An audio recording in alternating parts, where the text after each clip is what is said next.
महादेवी वर्मा जी, उन्होंने ही इसकी स्थापना की 1948 में। उसी के बाद से ये जो है कि अस्तित्व में आया और साहित्य संसद की स्थापना के बाद यहाँ पर जितने भी साहित्यकार, कवि, जो भी लेखक लोग थे, यहीं पर आकर के अपनी रचनाएं लिखते थे। 1 करोड़ रुपया साहित्य का संसद थान के लिए दिया गया और 1 करोड़ में 50 लाख वो संस्था खा जाए, इंजीनियर और सरकार और अधिकारी सब खा जाएं और नाम हो कि संस्था के लिए हमने दिया है। ऐसा पैसा हमको नहीं चाहिए। यहाँ की अवस्था अक्षीण की जा रही है, व्यवस्था एकदम खराब कर दी जा रही है। अनेकों यहाँ किससे वन विभाग के वृक्षों को काट दिया गया, महादेवी वर्मा जी के धरोहर को नष्ट कर दिया गया। तो ये आरोप प्रत्यारोप वही लोग लगाते हैं जो इस भूमि पर आ करके शराब पीते हैं, अफीम, गांजा, चरस इत्यादि का अड्डा इसको बनाए हुए हैं। नमस्कार, मेरा नाम है गौतम शाह और आप देख रहे हैं बतंगड़ न्यूज। आज मैं खड़ा हूँ साहित्य संसद के प्रांगण में। ये क्या है मैं आपको बताता हूँ। दरअसल हिंदी साहित्य में छायावाद का एक काल आया। छायावाद के 4 स्तंभ हुए, जिनमें एक हैं सूर्यकांत त्रिपाठी जी और दूसरे हैं महादेवी वर्मा जी, तीसरे हैं सुमित्रा नंदन पंत जी और चौथे हैं जयशंकर प्रसाद जी। तो उन्हीं में से जो एक हैं महादेवी वर्मा जी, उन्होंने ही इसकी स्थापना की 1948 में। उसी के बाद से ये जो है कि अस्तित्व में आया और साहित्य संसद की स्थापना के बाद यहाँ पर जितने भी साहित्यकार, कवि, जो भी लेखक लोग थे, यहीं पर आकर के अपनी रचनाएं लिखते थे और यहीं पर आकर के वो रहा करते थे। इसके पास में ही एक घाट है, इसी घाट पर वो लोग बैठते थे और चिंतन करते थे। और इसके साइड में भी आप देखेंगे तो वहाँ पर एक स्टेज है, जिसको हम बोल सकते हैं कि मंच है। तो उसी मंच पर वो लोग खड़ा होकर के अपनी जो बात रखना होता था वो लोग रखते थे। लेकिन इसकी हालत आप देखिए क्या है। यहाँ पर आप मेरे पीछे देखेंगे तो ये मुख्य गेट है और मुख्य गेट के पास ही आप यहाँ पर देखिए कूड़ा करकट फैला हुआ है।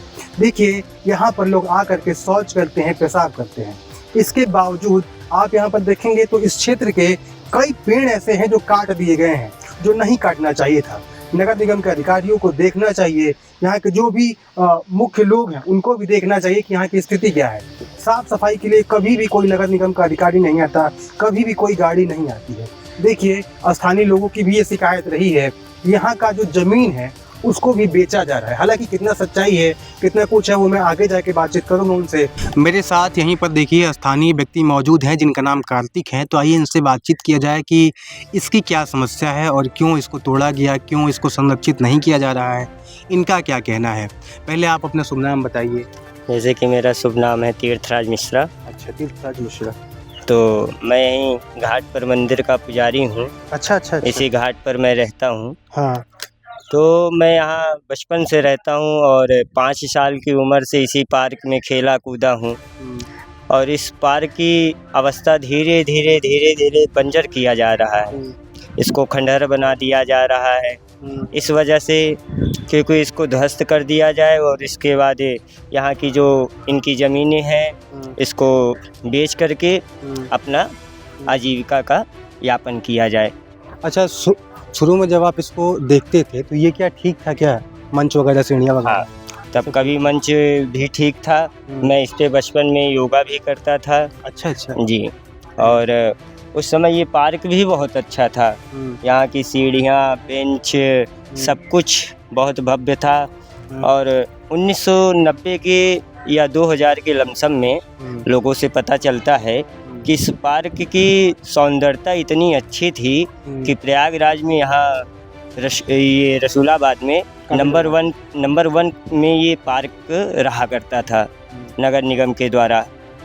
और उसके बाद ऐसा क्या हो गया कि यहाँ की अवस्था अक्षीण की जा रही है, व्यवस्था एकदम खराब कर दी जा रही है।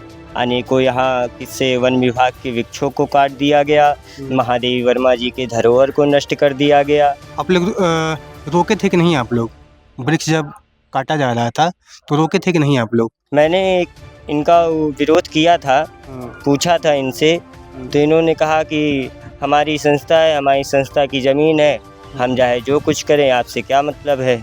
बोला कौन था ये बात? प्रद्युम्नाथ तिवारी। कौन है ये प्रद्युम्नाथ तिवारी? ये संस्था के सेक्रेटरी भी अपने आप को बताते हैं और ख़ुद को कवि भी कहते हैं और इसी संस्था के महासचिव हैं। जी। तो उन्हीं के द्वारा महादेवी वर्मा जी की धरोहर के और उद्देश्यों को एकदम नष्ट किया जा रहा है। जो देवी साहित्य समुदाय में उनको देवी की पदवी प्राप्त है, उन्होंने सिर्फ साहित्य समुदाय के लिए ही नहीं, देश के लिए भी योगदान दिए हैं एवं समस्त हमारे देश की महिलाओं के लिए वो एक मिसाल हैं और देश के लिए भी एक मिसाल ही हैं। बिल्कुल। आप ये बताइए कि उनके जाने के बाद यहाँ की स्थिति जो है वो दिख ही रही है, तो इस रूम में अब कौन रहता है?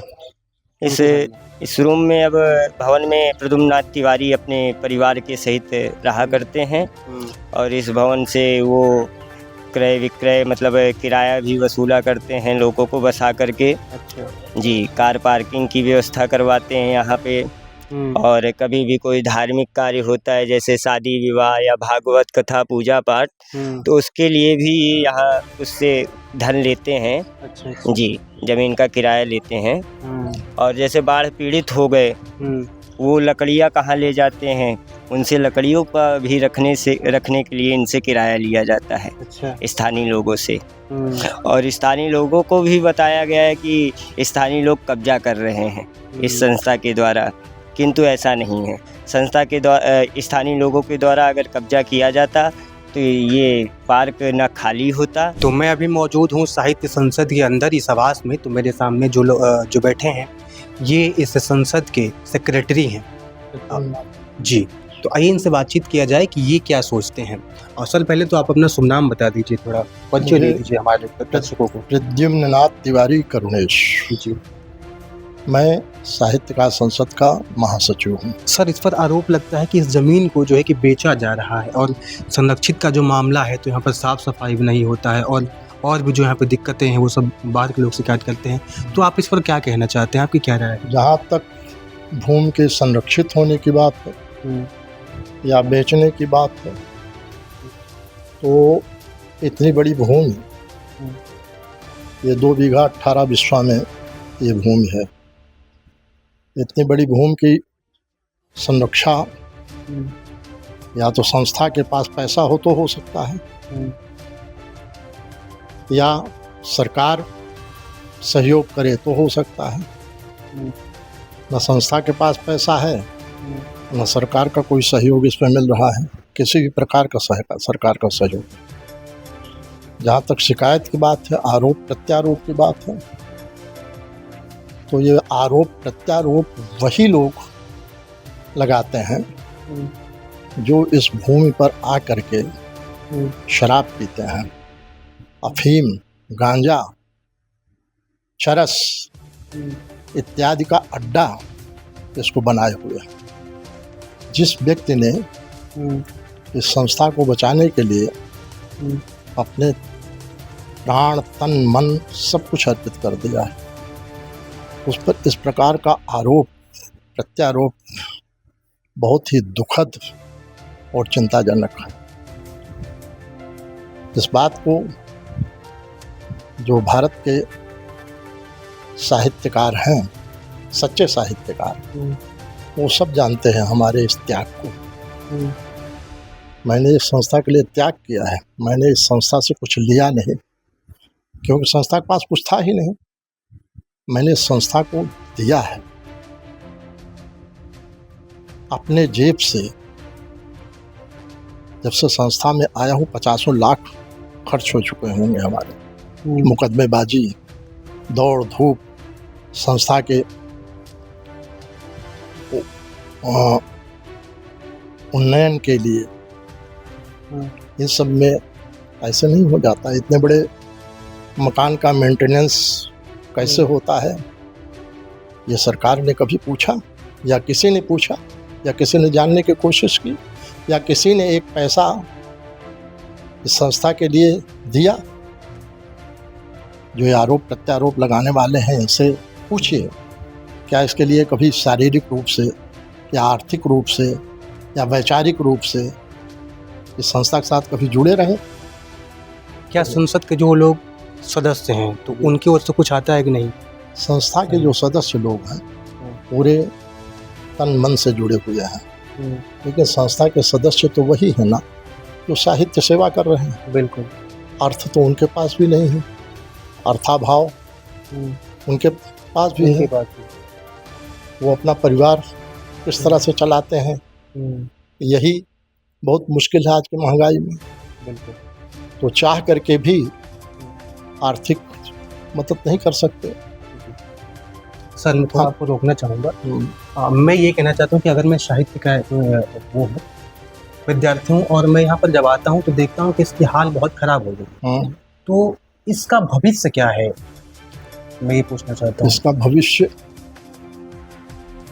भविष्य किसी चीज़ का भविष्य, आज जो वर्तमान की स्थिति है उसका भविष्य सुधारने के लिए मूल रूप से धन चाहिए। उसके बाद आता है भविष्य सुधारने वाले जो संस्था के लोग हैं, उनका संकल्प, उनकी साधना, उनका समर्पण। तो हमारे पास संकल्प तो है, साधना है, समर्पण है। उसका प्रमाण आज तक मैं देता चला आ रहा हूँ। सन 1988 से आज तक देता चला आ रहा हूँ। हमारे संस्था के सदस्य देते चले आ रहे हैं, संस्था देते चले आ रहे हैं। लेकिन अर्थ न होने के कारण वो त्याग, तपस्या सब व्यर्थ हो जाती है। तो क्या आप सरकार से चाहेंगे कि सरकार आपको कुछ धन दे कि इसका सरकार से हम चाहेंगे तो सरकार से ये चाहेंगे सरकार साहित्य का संसद को अनुदान दे। न कि सरकार किसी सरकारी संस्था को दूसरी संस्था को पैसा दे और ये हो कि 1 करोड़ रुपया साहित्य का संसद के उत्थान के लिए दिया गया और 1 करोड़ में 50 लाख वो संस्था खा जाए, इंजीनियर और सरकार और अधिकारी सब खा जाएं और नाम हो कि संस्था के लिए हमने दिया है। ऐसा पैसा हमको नहीं चाहिए। मैंने चोरी जीवन में नहीं किया है, पूरी ईमानदारी के साथ जिया हूँ और पूरी ईमानदारी के साथ जीऊँगा और पूरी ईमानदारी के साथ पैसा भी चाहता हूँ। अगर सरकार को पैसा देना है तो संस्था रजिस्टर्ड है, सन 1946 की रजिस्टर्ड संस्था है। संस्था को पैसा दे और संस्था से हिसाब दे कि आपको जिस उद्देश्य के लिए दिया गया उस उद्देश्य की आपने पूर्ति की कि नहीं की। अगर संस्था नहीं करती है तो संस्था के खिलाफ कार्यवाही करें। लेकिन अब सरकार तो यहाँ कितने बार एडीए के लोग आए, नगर निगम वाले आए और बहुत से आए। पार्क कहते हैं पार्क बनवा दे, हम कहा पार्क क्यों बनवा देंगे आप। संस्था का उद्देश्य था साहित्यिक कार्य के लिए ये जमीन दी गई थी। तो यहाँ आप लाइब्रेरी बनवाइए, यहाँ आप महादेवी जी का हाल बनवाइए, यहाँ आप साहित्य साधना के लिए बैठने के लिए लोगों को जगह बनवाइए।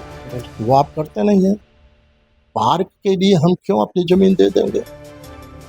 झूठा आरोप लगा करके और झूठे दस्तावेज लोगों के सामने प्रस्तुत करके सरकार भी ये कहती है कि सरकार की जमीन है, क्योंकि सरकार की जमीन नहीं है। यह जमीन 55 नंबर आबादी में है, 55 नंबर आबादी में है, जिसको सरकार ये कहती है कि नहीं ये जो है राजकीय स्थान की जमीन, और इस पर मुकदमा लड़ी 11 साल, सरकार हार गई और वो नोटिस हमारे खिलाफ दिया, व्यक्तिगत मेरे नाम से, संस्था के नाम से नहीं दिया, व्यक्तिगत। यहीं पर आपको मैं रोकना चाहूँगा। कुछ लोग ये भी कहते हैं कि आप जो है इस संस्था को, मतलब इस घर पे जबरदस्ती आकर रह रहे हैं, कब्जा करके रह रहे हैं, तो इस पर आप क्या कहना चाहेंगे। हाँ, जबरदस्ती आकर कब्जा करके रहे हैं, आरोप है ये मतलब। हाँ, इस आरोप तो किसी के ऊपर कुछ भी लगाया जा सकता है, लेकिन उस आरोप का कोई साक्ष्य होना चाहिए, उस आरोप का कोई प्रमाण होना चाहिए। मैं साहित्यकार संसद का सचिव हूँ और बाकायदे साहित्यकार संसद के सदस्यों की अनुमति से साहित्यकार संसद भवन में रह रहा हूँ, एक सेक्रेटरी के नाते इसकी रक्षा करने के लिए। अगर इसमें न रहूं तो इसकी एक ईंट भी नहीं रह सकती, यही जो आरोप लगाने वाले लोग हैं ना, एक ईंट भी यहाँ नहीं रहने देंगे। अच्छा, कुछ लोग ये भी आरोप लगा रहे थे कि इसमें किराएदार को आप लाकर रख रहे हैं और भाड़ा उनसे वसूल रहे हैं। मैंने कभी किसी किराएदार को नहीं रखा। यहाँ पर 3 लड़कियाँ रहती थी, कुछ समय रही, और तीनों यहाँ पढ़ती थी। फ्री में उनको रखा हूँ। उनके सबके फ़ोन नंबर हमारे पास है, उनके सबके हमारे पास पता है। समझा आपने? 1-2 लड़के उसके पहले रहते थे, वो भी यहाँ से आकर के शिक्षा ग्रहण किए, और बाकायदे वो सब लिखित उनका है कि हम गरीब घर के हैं, हमको रहने के लिए निःशुल्क स्थान दिया जाए। उनका लिखित उनके माँ बाप का सब कुछ है, पहली बात। दूसरी बात,